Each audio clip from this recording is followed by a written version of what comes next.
Praise the lord. ప్రభు అయిన యేసు నామములో అందరికీ వందనములు.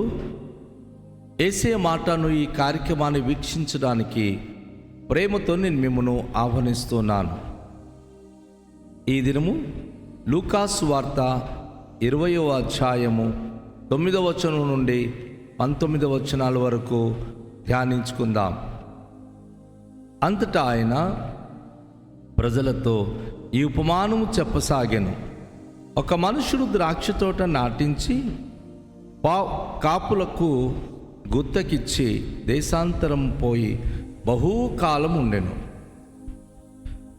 పంటకాలం అతడు ఆ ద్రాక్ష తోట పంటలో తన భాగ్యమిమ్మని ఆ కాపుల యొద్దకునొక దాసుని పంపగా, ఆ కాపులు వానిని కొట్టి ఒట్టి చేతులతో పంపివేసిరి.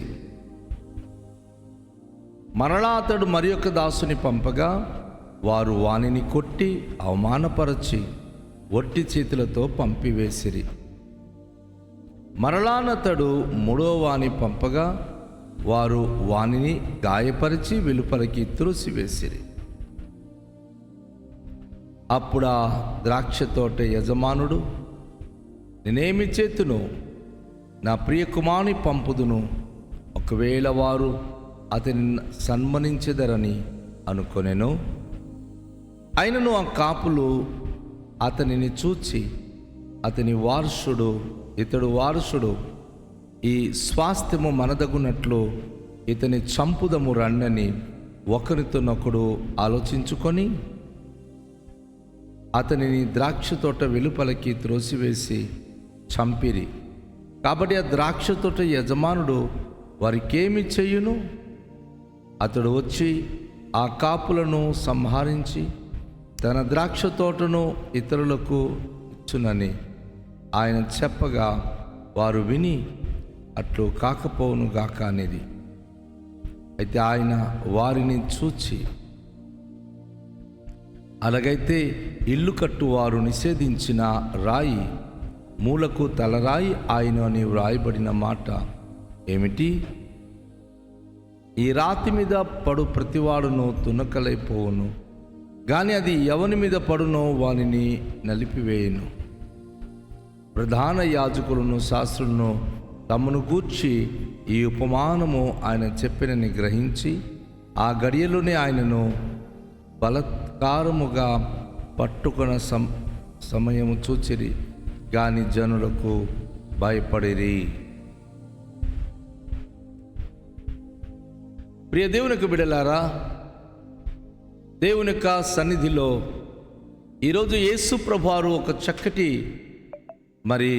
ఉదాహరణతో కూడినటువంటి విషయాన్ని అక్కడున్నటువంటి ప్రధాన యాజకులకు, శాస్త్రులకు, అధికారులకు తెలియచేశారు. వారు తరచుగా ప్రభువుని యేసుక్రీస్తులు తప్పు పట్టాలని చాలా ప్రయత్నించి వచ్చేవారు. ఎలాగైనా యేసును తప్పు పట్టి ఆయన్ను సంహరించాలన్నదే వారికి ఉన్న ఆలోచన. అయితే యేసు ప్రభువారు వారితో ఈ ఉపమానం చెప్తా ఉన్నాడు. ఒక మనుషునికి ద్రాక్ష తోట ఉంది. చక్కని ద్రాక్ష తోట నాటించి అది కాపులకు గుత్తకిచ్చి దేశాంతరము వెళ్ళిపోయాడు. చాలా కాలం వరకు ఆయన దేశం నుంచి రాలేక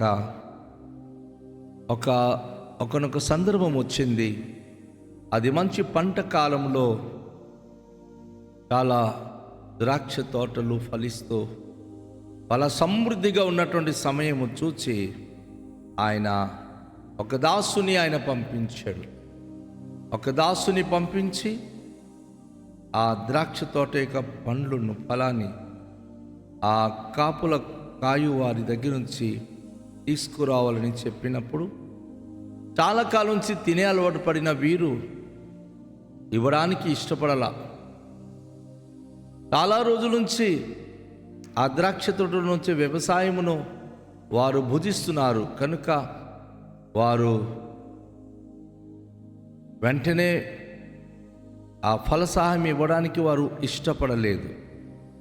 అయితే ప్రియ దేవునికి బిడ్డలారా, వచ్చినటువంటి ఆ ఫలం అడగడానికి వచ్చిన దాసునికి వాళ్ళు ఏం చేశారు? తనను ఒట్టి చేతులతో పంపివేశారు.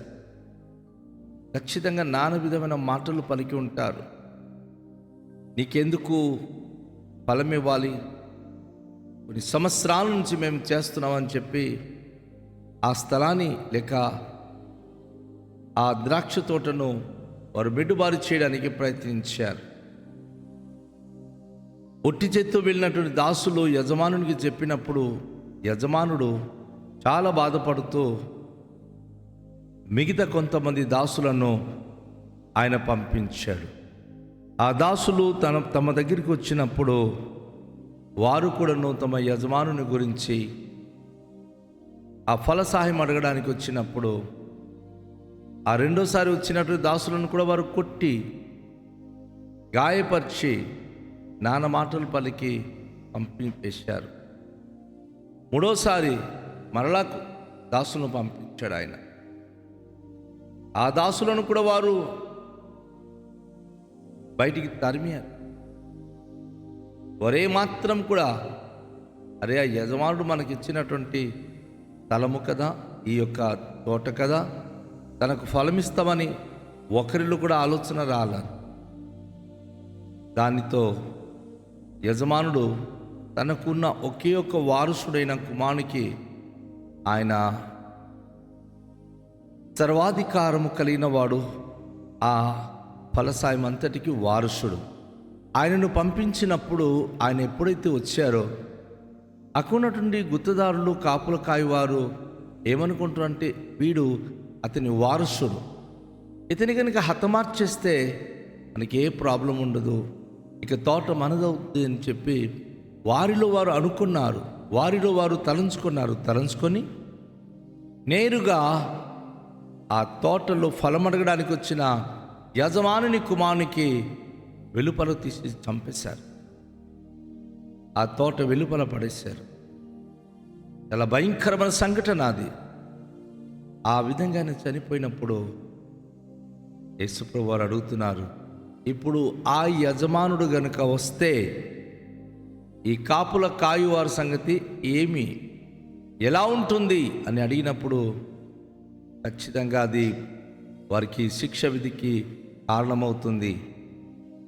యేసుప్రభువు వారు స్పష్టంగా చెప్తా ఉన్నారు,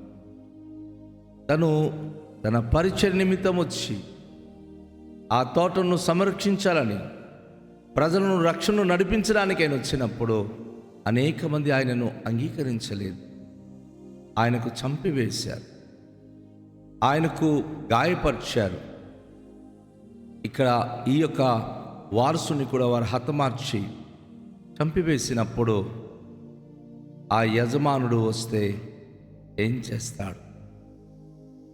యేసుప్రభువు వారు వారికి ఒక మాట అంటాడు, ఆ యజమానుడు కనుక వచ్చినప్పుడు ఈ గుత్తదారులకు ఖచ్చితంగా ఆయన పనిష్మెంట్ ఇచ్చి వారి చేతి నుంచి ఆ యొక్క తోటను ఆయన లాక్కొని వారికి అనేక విధాలుగా బాధిస్తారు. దేవుని సన్నిధిలో ప్రతి ఒక్కరు మనం గమనించాల్సింది ఏమిటంటే, దేవుడు మనకిచ్చిన అవకాశమును మనం వినియోగించుకోవాలి. దేవుడు మనకిచ్చినటువంటి అవకాశమును మనం సంరక్షించుకోవాలి. ప్రభువారు అంటున్నారు, ఈ రాయి మీద పడు ప్రతి ఒక్కడు తుణుకలైపోతాడు. ఎవరి మీద ఈ రాయి పడుతుందో ఆ వ్యక్తి కూడా తుణకలైపోతాడు. యేసు ప్రభువారు రాతి బండతో సరిపోల్చబడినవి. యేసు ప్రభువారు మూలరాయిగా, ప్రభువారు అంటున్నారు, మనుషులు నిషేధించిన రాయి మూలకు తలరాయిగా మారుతుంది. ప్రియ సోదరి, నా ప్రియ సహోదరుడా, యేసు ప్రభువారు కార్నర్ స్టోన్, మూలరాయి.